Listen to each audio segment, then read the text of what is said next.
Hey, welcome to episode 269 of Awkwardly Awesome Podcast. It's entitled Riding the Breeze, and you're going to love my guest today.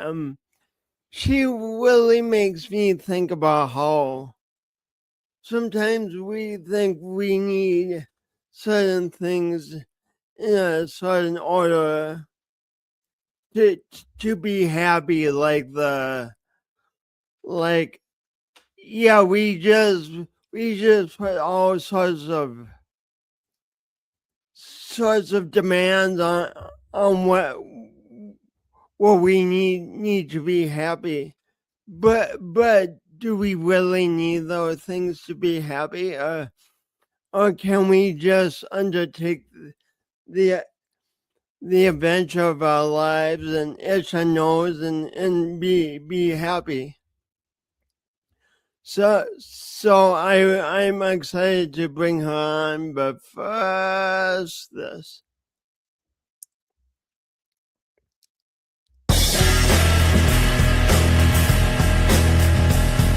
Today's guest, Breezy.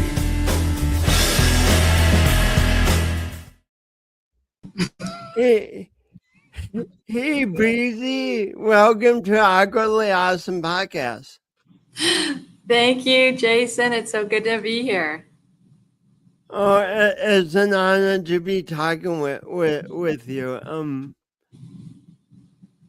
I caught up with you a few weeks ago when I was in San Diego, and I learned that you're on an adventure right now. Could you say a little about that? Yes. So I am living as a part-time nomad. I'm looking for other ways to say that. PTM, PTN. Yeah, I decided I was it's kind of started happening during the pandemic.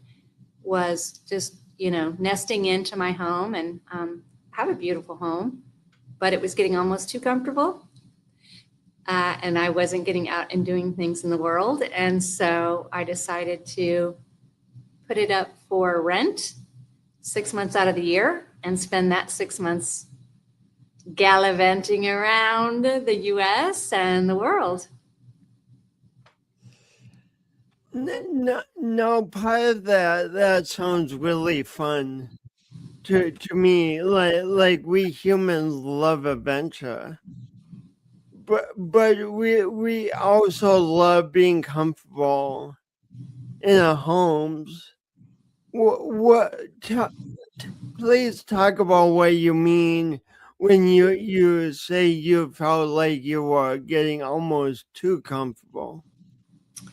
Well, I found myself, as we all did, when we sheltered in place, is finding things to do indoors, which I found some amazing things to do.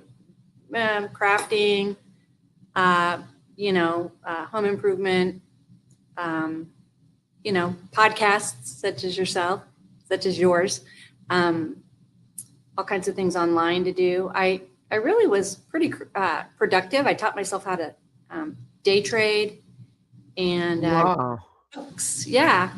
But yeah, when it came to an end and we were able to get back out in the world, I didn't want to go. I'm like, no, I'm so comfortable in here in my little breezy pod. So yeah, so it was getting to be. I noticed myself being.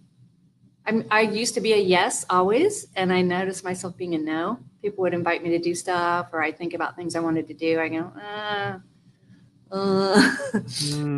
Much trouble. Oh, I gotta get dressed up. I gotta shower. I'm like, no, I'm good. So you realize you were having more and more resistance to walking out your front door, huh? Good way to say it. Most definitely. And and a lot of people who notice this may go bowling or join a club once a week. Do something small. How did you decide to go from being comfortable in your nest to kicking yourself out of the nest? That's a good one. I love that. Which reminds me of something really cool that happened to me this morning. But to answer the question, I think the small things I started doing were first initially online. Like I joined a book club uh, through a Buddhist center. That one was in San Diego. I joined a chanting group in Seattle, out of Seattle, Washington. The fun thing is you can get on these meetups and you can be anywhere in the world. I talked to a lot of my friends and family around the country and actually outside the country. And, it kind of made me see, wow, this could be the last time, we see each other. That mortality concept set in during, the Corona bonus, as my preacher calls it. And so it was like, I want to see everybody face to face and not just to go for coffee. I want to be with them. So, and then actually there was a kind of a scare. So I was slowly moving toward that, which meant I had to kind of delete all the things in my place that were personal, because if I was going to rent my place out, they don't want to see all your books and knickknacks and, your old cruddy, pots and pans. So I kind of slowly upgraded everything and got rid of as much as I could. But Which is a big job in and of itself, right? so, as most Americans know, especially in our day and age, I think the generation after us is the first generation to kind of get to this minimalist idea. I believe. I don't know. I'm sure it's been around a long time, but you hear about it more anyway. But I got a phone call that my cousin had fallen and was in the hospital. And while she was there, she lapsed into a coma. And I'm the youngest of all my cousins.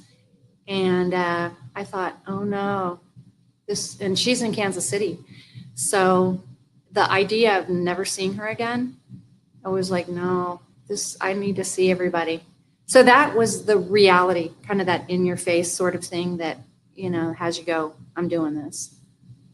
Well, so just so people know, I ain't know where you are, but where in the world are you right now? So I'm currently in San Diego, California. This is where I own a home, and I happen to be back here right now, even though I'm in my 6-month, hippie gypsy sabbatical, so to speak. I happen to be back here right now because I'm in between traveling and taking care of some business here. So yeah, I'm in San Diego.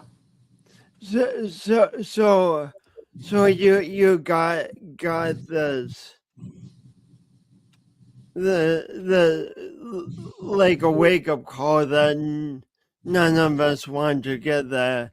Now a cousin who you love was suddenly in a coma, and, and you're like, I want to be on the road and seeing the people I love. Yeah, most certainly. And by the way, she came out of the coma.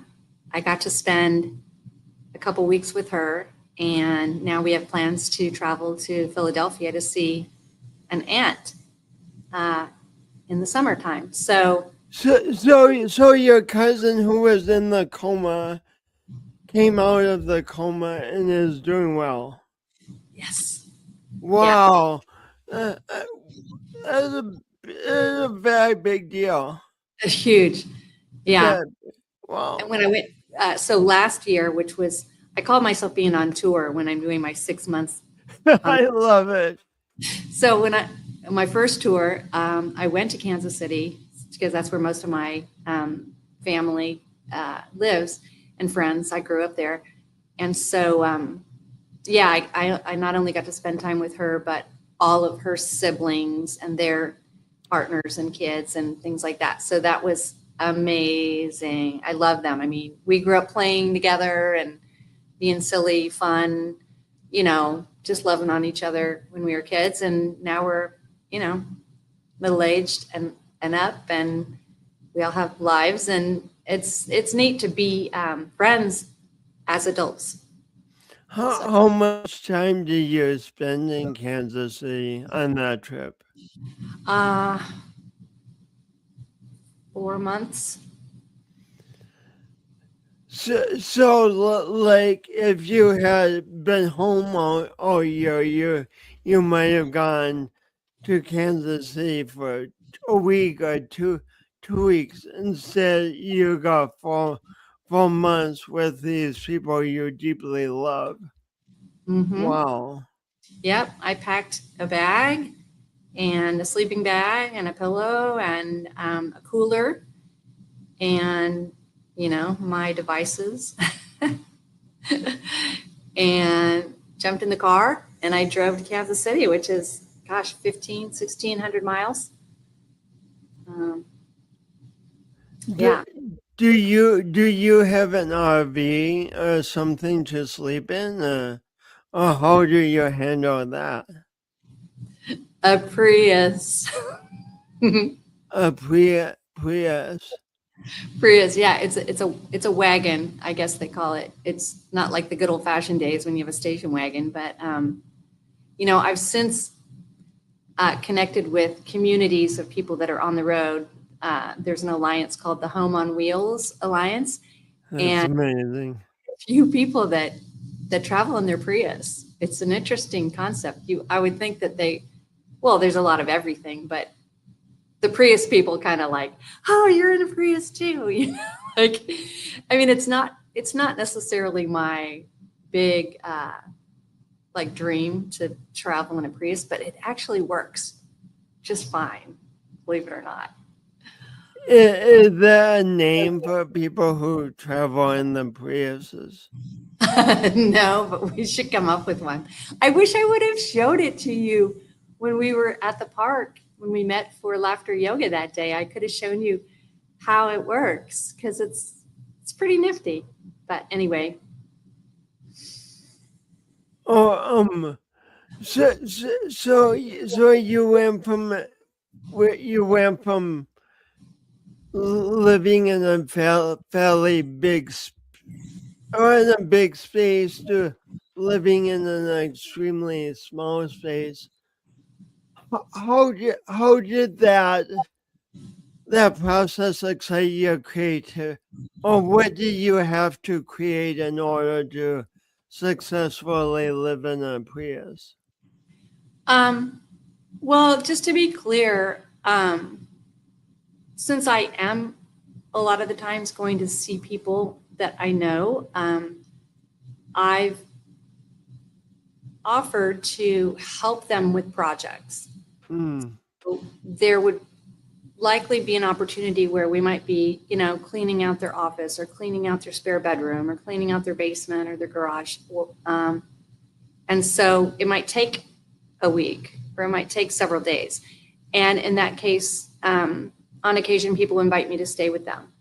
So I'm not always in the car. So there's that. And then I've gotten a hotel room from time to time as well, because it's just nice to kind of pull everything out of the car and go through it all and, do the laundry and clean everything out and start fresh. And but when I am in my car, basically my front seat is command central. My passenger seat, I try to leave open, but it's kind of, the things that I use ongoingly. So, water and jackets and snacks and whatnot, just kind of like if you're on a road trip. The back seat behind me is a cooler. And then my my rear, on my right side behind me, so behind the passenger seat, the seat goes forward. So from there to the tail end of the car is where I have like a 6-inch memory foam mattress. It's all cozied up with all kinds of yummy, warm blankets, and then on the opposite side in the back, so behind the cooler, is my suitcase. It's my clothing. As you describe it, it sounds really, really cozy, like sleeping nestled into a womb almost. Yeah, it's interesting you'd say that. Someone else said that one time, and it rings true. I get this delight when I get into the womb, Mm. and I'm like cuddled up for the night, and I know I'm snug, and I just squeal with delight. It's so funny. It just comes out of me. It's just like, I mean, I love to sleep anyway, so that's something that kind of I've always had, because I know I get to go into dreamland, which is like the dreaming life, the waking life. You know, the veil is thin for me sometimes. Right. But I get to go see people, meet new people, see people that are maybe no longer on this plane. I get to travel anywhere I want. I get to fly. I get to do so many great things in my little Prius womb. It sounds like you have a much more exciting dream life than I do. That's cool. I can teach you how to do it. It's purposeful. There's a real thing about it. Well, neat. Maybe we'll have to have that discussion sometime. Let's get back to what you're doing now. I'm also fascinated how, uh, um, before we go back to your childhood,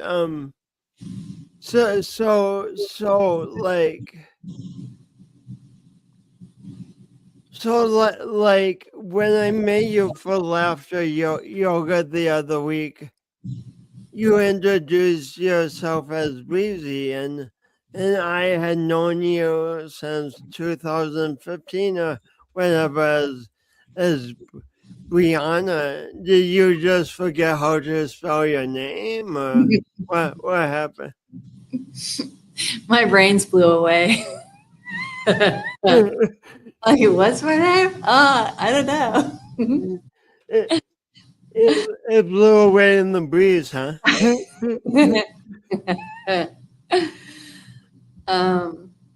So if you're a person who goes to Burning Man, you know, you're given a name. So since you brought it up, before you get into how you were given the name, where you just briefly give a bird's eye view of what Burning Man is for people who don't know. Yeah. It's a community of people that's grown from, I don't know, 10, 20, 30, 40, 50, up to like 60 grand plus. It started out as a kind of a party, ritual, art, music group on the beach in, if I'm not mistaken, I think it was San Francisco. Anyway, it started to grow so big, they started having it in a dry lake bed in Nevada, in the Black Rock Desert. And so basically people, it's a no currency. So it's a gifting economy. There are 10 like rules that it's basically radical. I can't think of the word they use, but it's radical, freedom and just collective expression, radical expression. So there's a lot of art, a lot of music, a lot of dancing, a lot of expression through costuming, And basically, to me, it felt like a place you could go be a giant kid, because your creativity it's just boundless. You could up and be whoever you want. Like, there are no real rules. It's and people tend to be extremely, like, it's a big, huge family, believe it or not, that many people, but it feels like family because people are kind. People, they're just there to offer what they have to offer and share it. And it's just amazing. And some of the artwork is just astounding. All of it's astounding. But the fact that they drag all this stuff out to the middle of the desert and set it up for a week. It's 1 week. It's so big. It's like the third largest city in Nevada for that 1 week. Wow. It's amazing. And it's structured really well. And then it culminates on Saturday night, although now they do a Sunday experience too. But Saturday night, the man who is built and has stood there all week, his arms raised, and now they have pyrotechnics that come out of the man, and then it eventually explodes into flames. And, everyone's gathered around, and you're basically placing anything you no longer want or any desires that you want manifest. It's more about purging. So I would say not so much what you want to manifest, but more like what you want to let go of. Oh, I didn't realize that. So people are throwing things into the fire? Not so much. No, you're not really throwing that. You're doing it emotionally. Yeah. Mm-hmm. But speaking of, so the next day, so there's another structure they call the temple, where people can write on it messages to their loved ones that have passed, and they can bring items that they want to share that will then be burned on Sunday, the day after the man burns. And that's pretty cool too. I mean, it's not pretty cool. I mean, I did that a couple of years. So I didn't know about it at first when I started going, so I didn't stay. I would leave right after the man burn. But to see that is just to feel that culmination of all that grief and purging that, everyone's coming together to kind of honor loved ones is absolutely beyond words. So, yeah. So Burning Man, it's a big playground. It's like Vegas meets Disneyland meets your wildest dreams. I don't know. And then they give you a Burning Man name there, huh? Yeah, I mean, most people do have one, and I was told that you don't choose your own name. That's kind of part of the thing, is you're given that name. So, yeah, and it's funny because I have another girlfriend who would also call me Breezy. That was just her nickname for me. So when a burner then called me Breezy, I was like, okay, that works. Yeah. And so then, yeah, I just decided it stuck. I had some friends that I didn't even know. I knew them through another friend. And so we were online talking about a lot of different things. And they would say, hey, Breezy, how about this? Hey, Breezy, how about that? And I was like, oh, I'm Breezy. And it wasn't Burning Man, so it kind of seeped into my normal life. Yeah. And it stuck. So that's, yeah.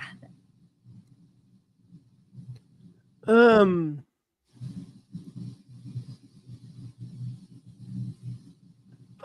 lot of us think of like Jason Freeman is my given name, but you really someone else gave you Breezy, but you've chosen and embraced being called Breezy, and I asked you before this if you wanted to use your last name, and you're like no, that doesn't quite resonate with me now.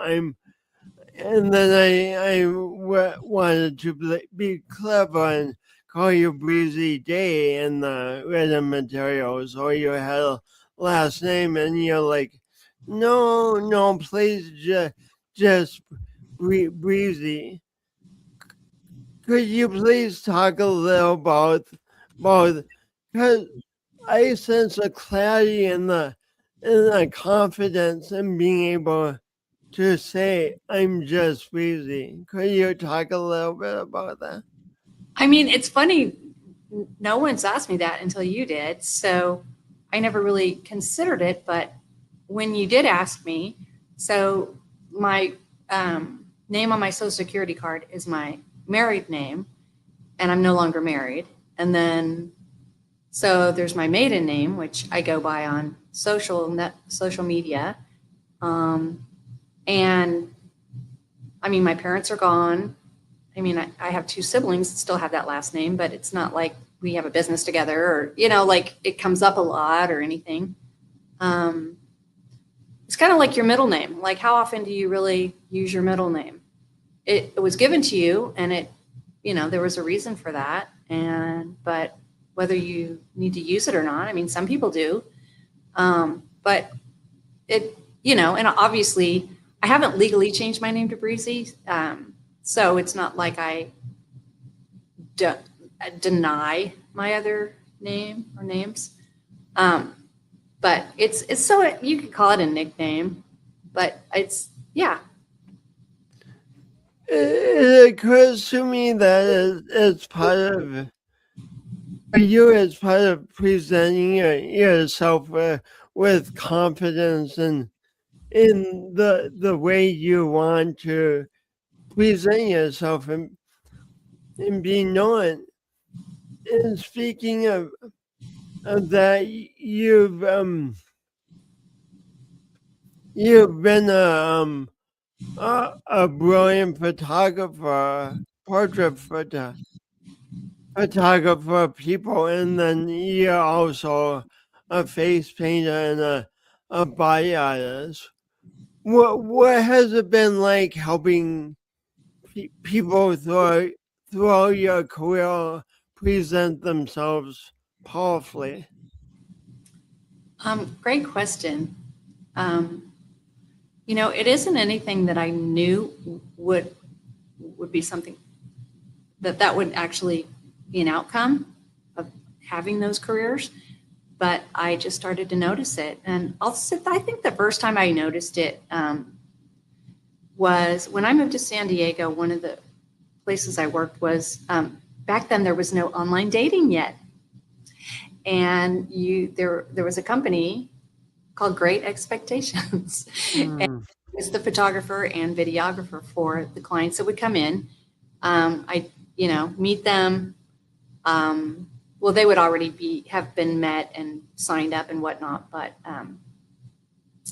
so I would take them outside and walk around and do a photo shoot, and then I would ask them questions for the video, and then other people who were members of the dating club could come into the library and check out literally these people's little portfolios and videos and then choose them based on that.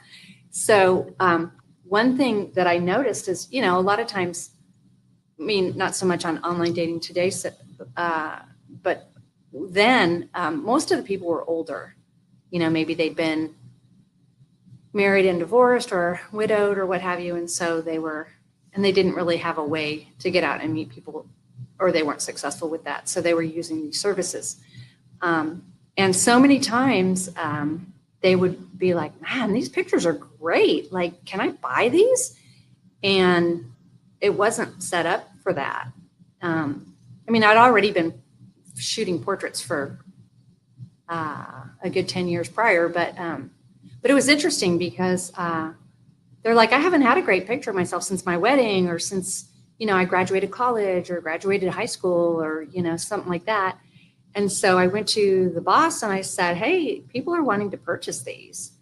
And they were like, okay, let's set it up. And so that was kind of my first taste of like, wow, I'm giving them a gift that they can share with their their friends and family, or they might need it for, their business or whatever.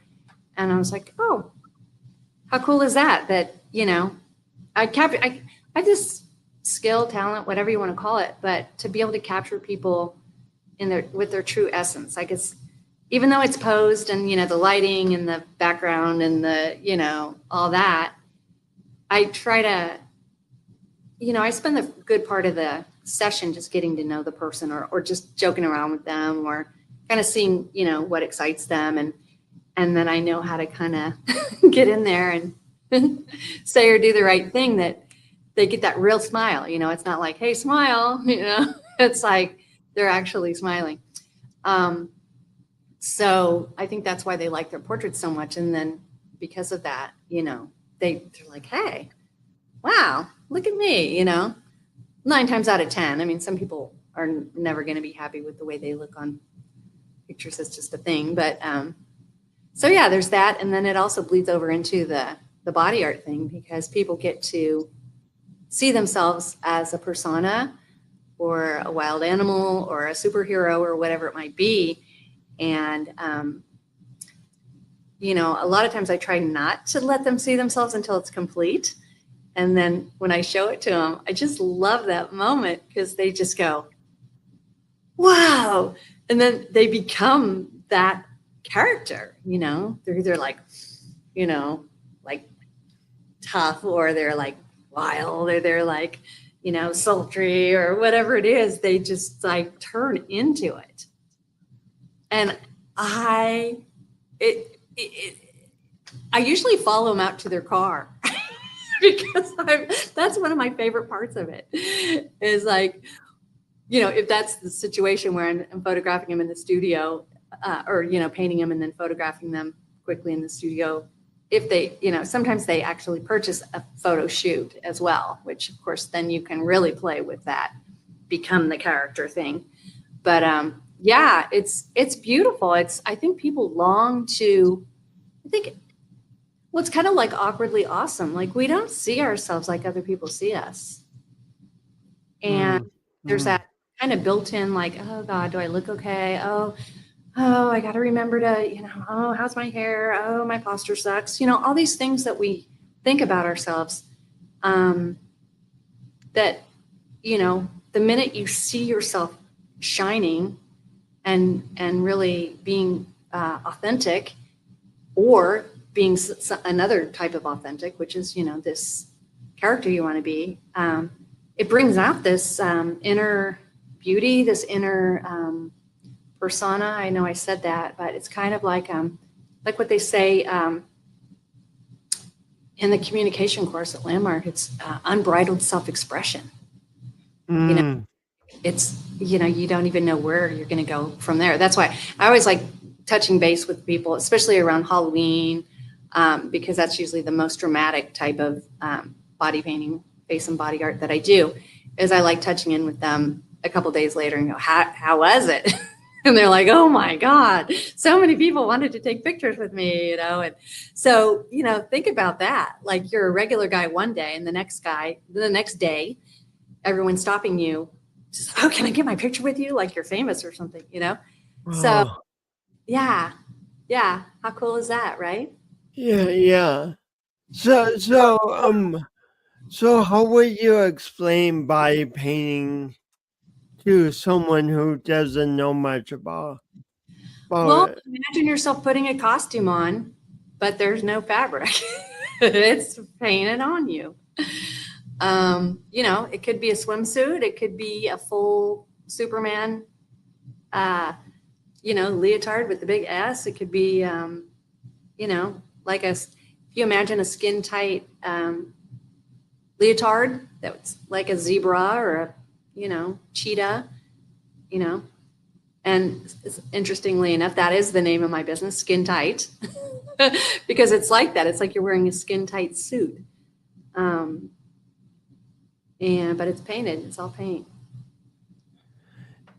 And you told me before a few like really touching stories, like you were working with someone down in Key West. And, and what happened?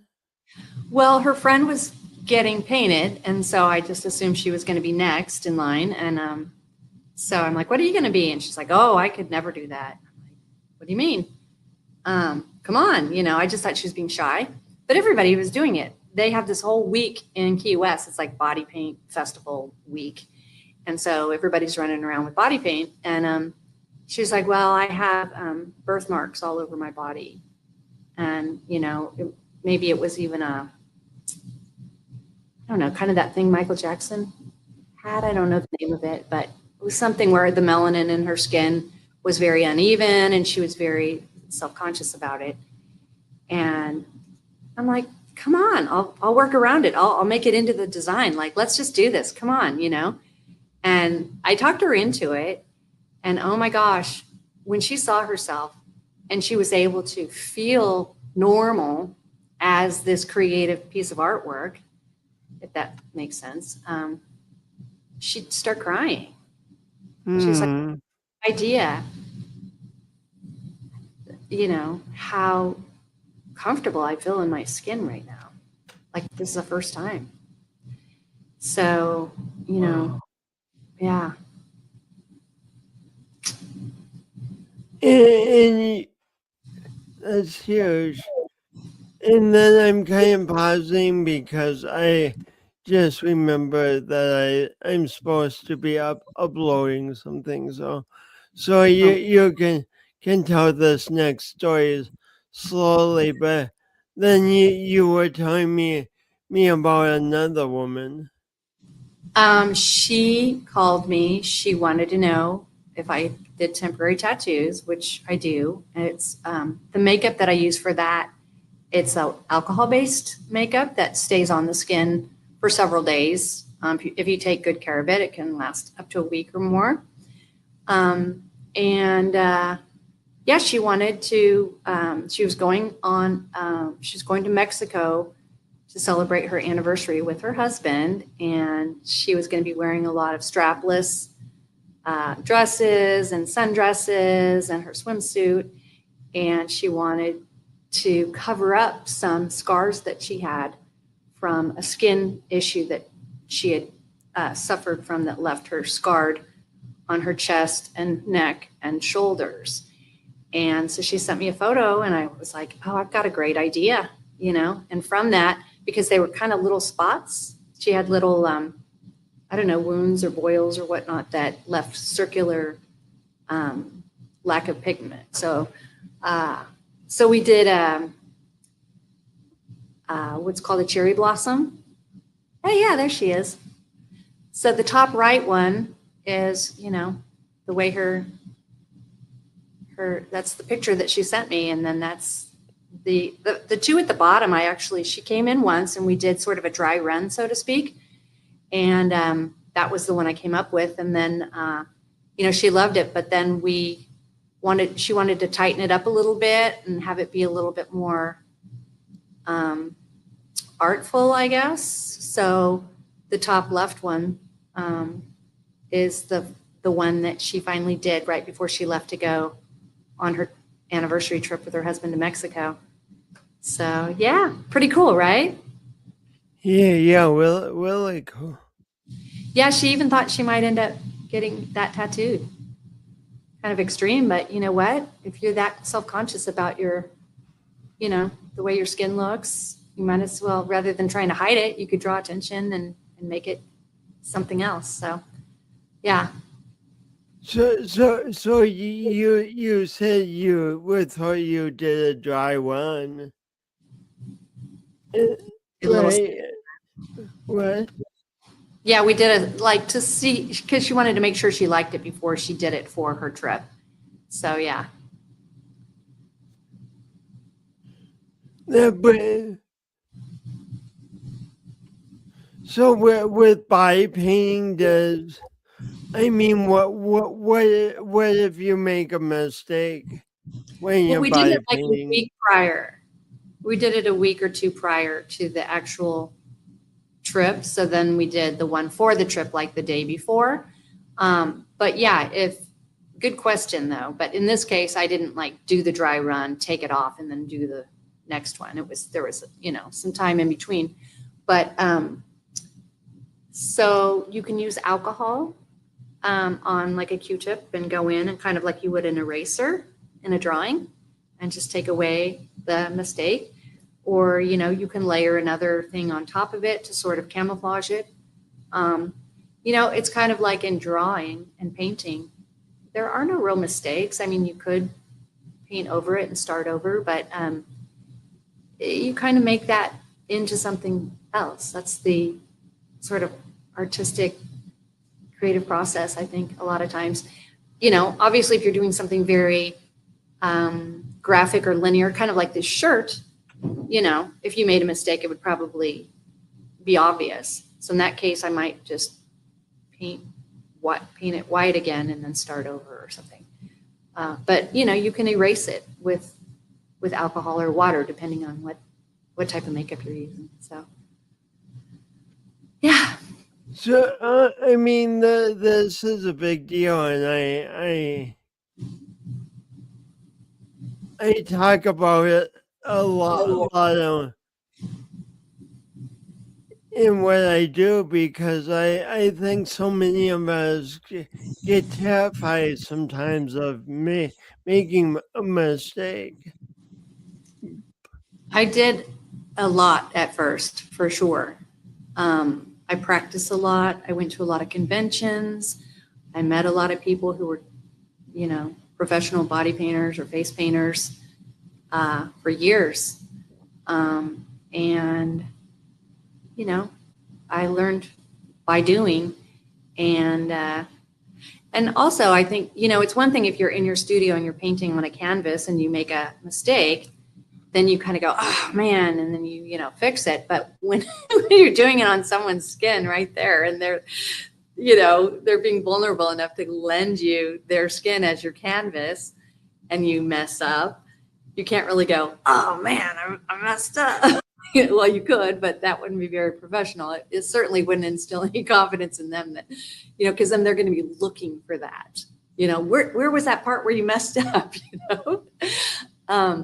So a lot of times, I just flow. I think it's really, actually, now that you mention it, and now that you're having me think about that, it's probably helped me in my life to be able to allow what I used to call accidents or mistakes to be like, oh, how can I make that into something else? Or, oh, like just to be neutral about it, not to have an opinion. It's a bad thing. It's even like, and what else has helped me to do that is laughter yoga, especially the one practice that we do where you pretend like you're driving and everybody's driving a car and you're like driving around and you're bumping into people and you're like, oh, beep, beep. And you're like crashing into people and you're laughing. Every time you crash into someone, you laugh, which sounds crazy. But after doing that for a year, in traffic now, when someone cuts me off, I laugh. It's like a new habit. I don't necessarily do it on purpose. I don't try. It just, the first time it happened, I was like, kind of like, whoa, where'd that come from? That sounded kind of maniacal. Here's someone like trying to run me off the road, and I'm like, and, but what I've noticed is, like I'll drop, like over the last year, there's been 3 times where I dropped something like that broke, and it had something in it that was really like gooey or something that had stain or something that was horribly like, be one thing if you just dropped a glass, but when you drop a glass that's, like a thing of maple syrup, I mean, that's just like, ugh. And of course you're trying to get out the door always. You're like, oh, it got all over my shoe and it's all over the walls. And if I don't get it off now, it'll be an even bigger mess, So, but I do, it's funny. I just break into laughter, and I don't do that with the client when I make a mistake. That's good. You don't start laughing maniacally. But yeah, I mean, I'm not a Buddhist, but I can only imagine it's a kind of a Zen thing to be able to just change your reaction and be neutral, or in this case, almost even like delighted that something that you would normally go, oh my God, I'm so stupid, or oh my God, how could that have happened, or oh, I'm such a klutz, or whatever, or oh, that's going to make me late. I'm like, oh, wow. Sometimes I'll even stop and take a picture. Wow, that looks kind of cool. Look at how all the splashes went everywhere, and it's kind of the way of light setting it. And so yeah, I don't know if that answers your question, but I mean, but it's interesting how much we can change our response to light. yeah, yeah, it really is. Um, I want to go way back for a minute to tie this so people know who you are. You were born and grew up in Kansas City. You're the youngest of four, right? the baby. And what? I'm the baby. And and you were raised Catholic and went to a Catholic school till fifth grade. What did you learn from the Catholic Church and Catholic school that you still take with you and that still empowers you? I think it was a good time. It was the 60s, and things were starting to open up just a little bit as far as, well, in America, right? Freedom and self expression. So I think anyone who maybe went to Catholic school the decade before might not have had this experience, but I think there was a lot. It was kind of a loving guidance. I mean, yeah, it was strict, definitely. And my parents were, I mean, I use that word strict. Not like unfoundedly though. I think they instilled good habits. They wanted us to study and get good grades, and we had chores and we were expected to do them and be nice to each other. And, I was really good friends with my family members, my siblings, and we played and sang, and there's a piano in the house and a guitar. And it was a very kind of normal, if not leaning toward creative. My mom painted. She got me a lot of creative toys. I remember being able to play. Like, that was one thing she even said, was like, compared to the other kids, I could play by myself for hours. I would just be making up whole scenarios with, like, okay, this is the this, and this is the this, and this guy's trying to be friends with this guy, and oh, hey, how you doing today? Like, it was a whole thing. Like, even today I can remember some of those stories because I had so many just, I guess it's just ideas about how to entertain myself. I don't know how else to say it, but yeah, we lived in a great neighborhood and there were a lot of kids, and so we go out and play. I mean, it was pretty ideal. And so as far as your question though, one thing, it's interesting. This year was the, I think, 75th reunion of the Catholic school that I went to grade school in Kansas City, and I was there in town last winter, and they had a kind of a meet and greet sort of and so I went. It was in the lobby of the school. So I met with people, and then after, when everyone left, there's the church. And so I was like, oh, wow, I wonder if the doors are open. And they were, and there's no one in there, and the candles are lit. And, it's a very, I guess, Gothic, not like, European Gothic, but kind of modern Gothic. I don't know how else to say it. Anyway, but a lot of gilded and statues and cobblestone floor and wooden pews. And I walked slowly toward the front. And when I was looking down at my feet, walking on that floor, I remember walking on that floor as a small child. I mean, we went to church every day. And I remember the feeling of those stones under my feet. And I went all the way up to the front, and I sat down, and it was the exact same seats too, like crazy.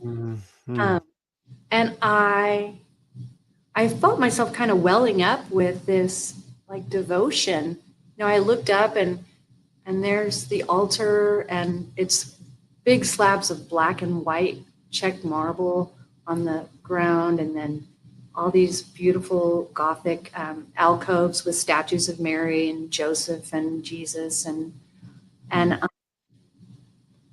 I saw the baptismal, that I knew that was the one that I was baptized in, because we have photos, old black and white photos of me as a 3-year-old or something, being held above this marble, basin.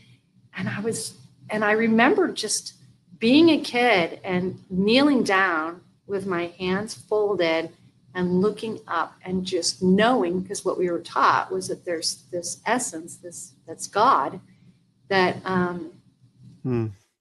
is, all knowing, and that loves you bigger and better and more amazing, like beyond any words you could ever come up with. Like, you're his child.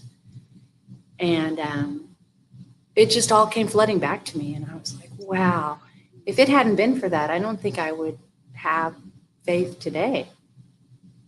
Like really have this real sense of being held and loved and blessed.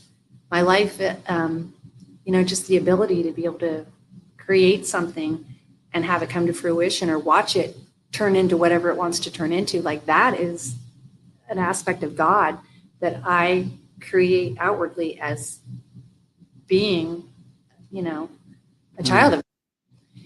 And, so yeah, that's a long answer to your question, but that's how it was very palpable in that moment last year.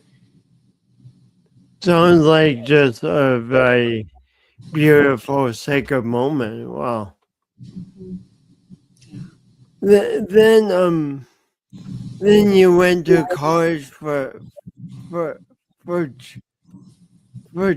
journalism to the University of Kansas. Yeah, so just quickly, I'm just going to say, so then after 5th grade, my parents moved to an area where I went to public school for 4 years. And that, talk about awkwardly awesome. Oh my God. I didn't know how to do that. And so instead of trying to fit in, I went the other way. And that's probably how I first started becoming more artistic in the way I would wear my hair or my makeup or my clothing. I kind of had to be, because I knew I couldn't really fit in necessarily, because they were in a higher financial situation where, all of a sudden I wasn't wearing a uniform every day. I was wearing, I had to wear different well, I didn't have to wear different clothes, but that was, the protocol for, the girls in my class. And so, and I've always loved music. So that was it was starting to get into the 70s where, music was getting to be a little bit more avant-garde, let's say. So I got into that. And then, and then I went to a Catholic high school, actually. So it was kind of the best of both worlds. So I was able to bring back that, it was interesting. So I'm going to cut myself off by saying, now the whole what they called shedding their habits. So the nuns didn't have to wear the headdress anymore. And instead of like being, having to go to church and having to take Bible classes or all these things, we could take yoga, creative writing, meditation. Like they were bringing in all these like hippie 70s things. And so again, I was in the perfect place at the perfect time to be who I am today. And, you know, it allowed me to see things in a different way than the status quo. So then after high school, I moved to Florida for a couple years and just wanted to feel the freedom. And I thought I was going to go to school at the University of Florida, but I didn't end up doing that. I came back to Kansas City and I got my associate arts degree in communication at a little junior college there. And then I ended up getting my journalism degree from University of Kansas. And I didn't really go into that, although it was a great program. But when I was in school there, I got a job at 1 Hour Photo, which was a big new thing at the time. And so that's where I really got a lot of practice shooting pictures. And we had a photo studio there. And so I got to practice a lot. And that's where I was all pretty much self-taught. And that became my career, well, to this day, pretty much, you know. And yeah, so that was pretty neat. Well, as long as it's neat, right?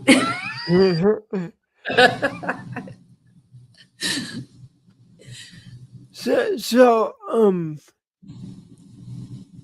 I mean, you've been very willing in your life to pivot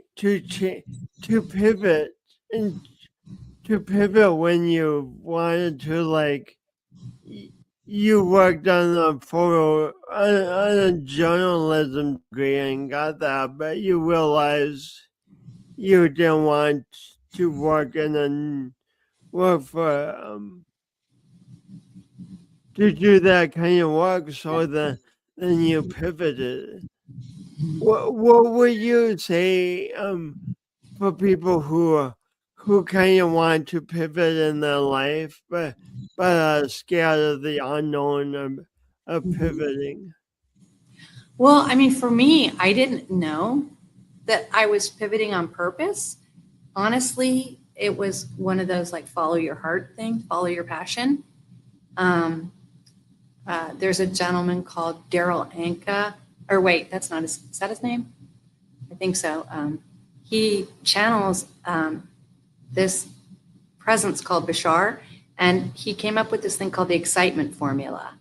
And it so resonates with how I live my life. It's like, you know what you want because you get excited. You're like, ooh, you know, even if it's chocolate ice cream, you're like, yeah. And, you know, so just go for what excites you. And, you know, that might sound kind of Pollyanna, like, oh, just do whatever you want that you like. But I think that, you know, when you're in your 20s, you kind of do what you have to do to get there. So, you know, a lot of people I know, and my, you know, nieces and nephews, they worked in businesses that, you know, focused on what they studied in school. And, you know, they kind of, you have to do it sometimes until you realize it's not the thing. But in the meantime, you know, take a look at, well, what is it that's really got you lit up?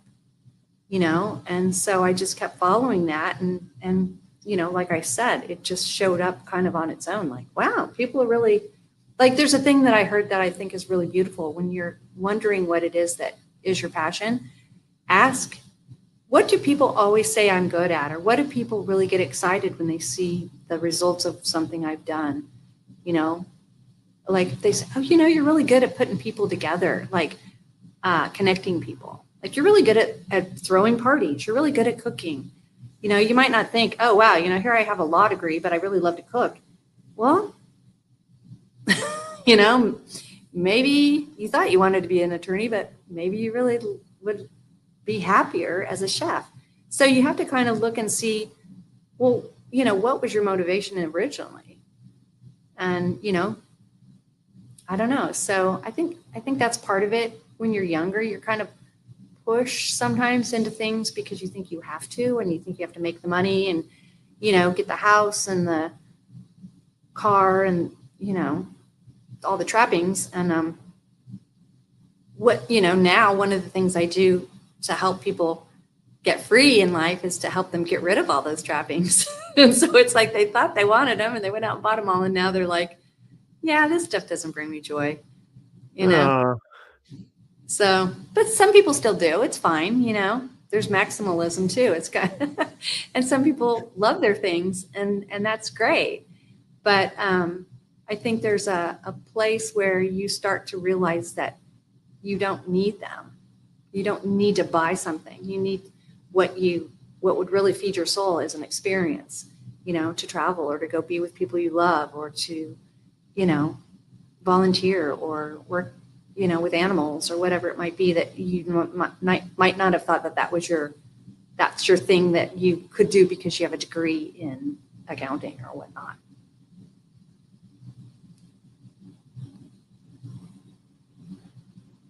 So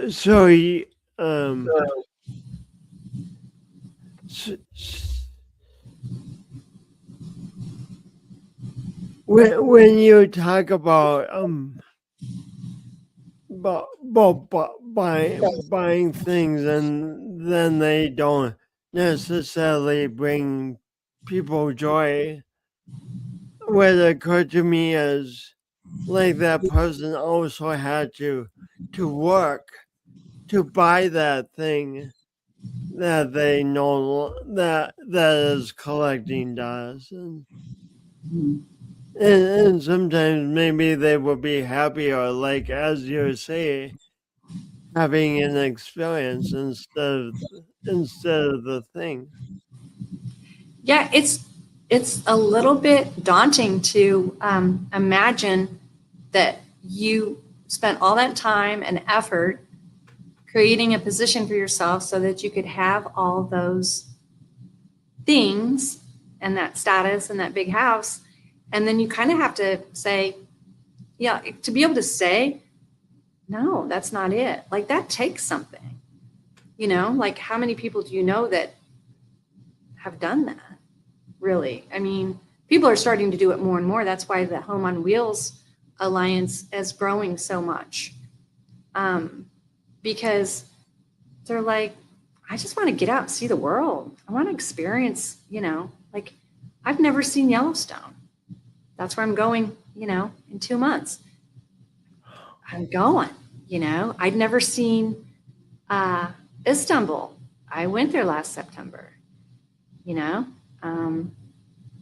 I'd never seen the south of France. I went there 2 years ago, and that's not for everybody. I mean, like I said, it's fine. I'm not judging anyone for wanting the house and the trap, I call it trappings. That sounds negative. I should say the pretties. That's what my mom called it. Oh, pretties. And some people, it's funny too, because part of that now when I travel, I see all the souvenirs and I go, wow, they set them up to look so cool. And oh, isn't that neat? And wow, these are handcrafted things from Turkey. And I look at them and then I think about them in my home and I think about dusting them. And I think about, like, do I really need that? Like if it's something I'm going to use, like a plate or a cup or something. But like my mom had dishes that she didn't use. It was like the good stuff that maybe pulled it out once or twice a year for the, Christmas dinner or something. And so as she was getting older, I'm like, we're using that stuff. Mom, you want a glass of water? It's going in the good crystal. Saving it for at this point, So, yeah, I think everyone's different, but I think I'm noticing, because that's my world right now, is a trend toward less stuff and more experience and more connection. And I think, I think in the 50s after World War II, I think it just went that direction, and it was a security to be able to have a house and have the kids and have, all the toys and whatnot. And I grew up with that. And then now it's finally hitting me that it's like, nah, not so much.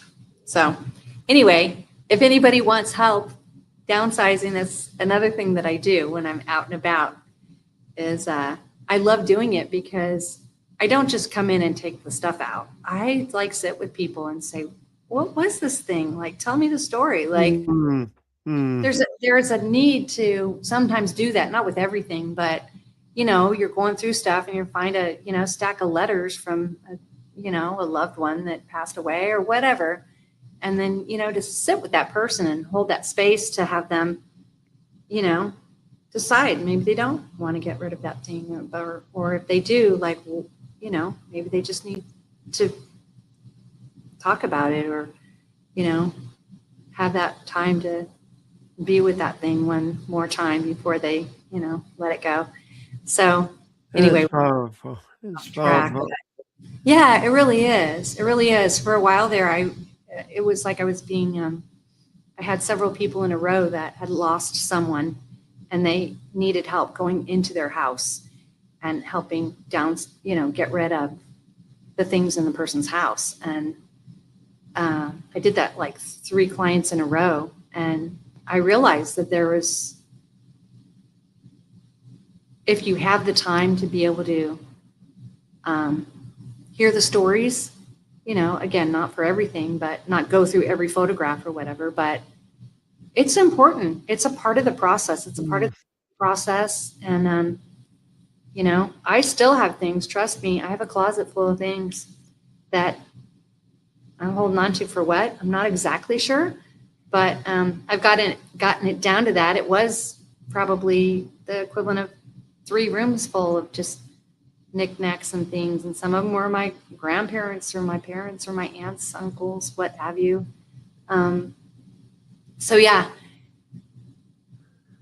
Speaking of the things you do, how do people who want to get a hold of you get a hold of you?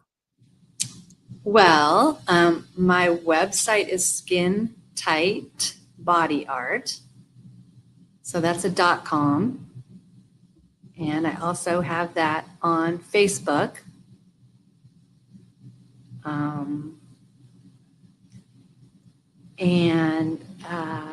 Yeah, if you look up body painter in San Diego and put in Skin Tight Body Art, my contact information pops up. I have a Google page. I have a Yelp page. I have my Instagram got a little bit compromised, so that one's not so much. But yeah, thank you. So do I have that way? Yes, that's perfect. I'm not sure why I capitalized all of skin. That looks a little odd, but okay. No, it works fine. Yeah, I got you. It's been such a pleasure having you on, Breezy, and just one more question, which I ask all my guests. I talk about the power of doing my imperfect best, and what it means to me as I envision the best I want for my life, and to offer other people. Then I go for that, and then when mistakes and obstacles come up, instead of being stopped by those, I try to learn from that all and go again towards my best. What does doing your imperfect best mean to you, Breezy? Um, that I do struggle with that because I feel like the idea of being a perfectionist and a little bit OCD about doing things a certain way. So I say allow yourself to maybe be a little bit compulsive about what you think is perfect, and then either set a timer or set a number or set a something with yourself that says, okay, I can redo it 3 times, or I can try it again for 15 minutes or whatever, and then I'll be okay with it. So for me, that's what I do, is I play a little game with myself that then I go, oh, it's how I've come to it. I don't know if that makes sense, but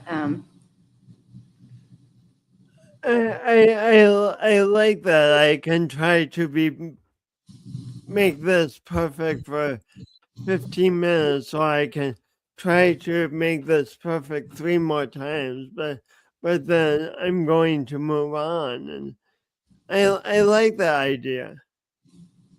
Yeah, thanks. It's something I actually worked with a therapist about, because I was obsessing about things. Not I was not doing things because I couldn't do them perfectly. And so that whole kind of way of being doesn't work in life, at least not for me. I don't need things to be perfect. And I think also the laughter yoga, like things like that, that have you say, be able to lighten up in life and say, there is no perfect. Um, it's an idea, it's an opinion, and you do your best. So to just be okay with yourself. Don't let it reflect on who you are. You get to choose how to be in the moment. Thanks so much for all your stories and wisdom, Breezy. You know I could talk to you all afternoon, but it's already an hour and 10 minutes. This is, speaking of imperfection, this is supposed to be an hour, and I've let it go an hour and 11 minutes now, but it's been a pleasure. Thank, thanks so much, and please stay on the line as I end the show. It takes a minute for it to upload, okay? Okay. Thank you, Jason. Thanks for what you're doing. I love your podcast, and I love you. Thank you. Thanks for all you're doing, and love you too, my friend.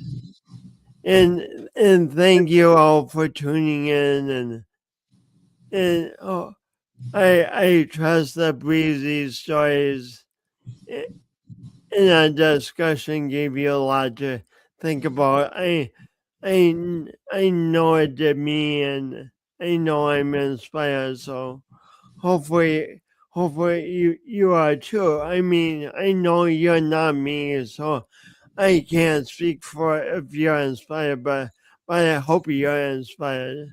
But anyway,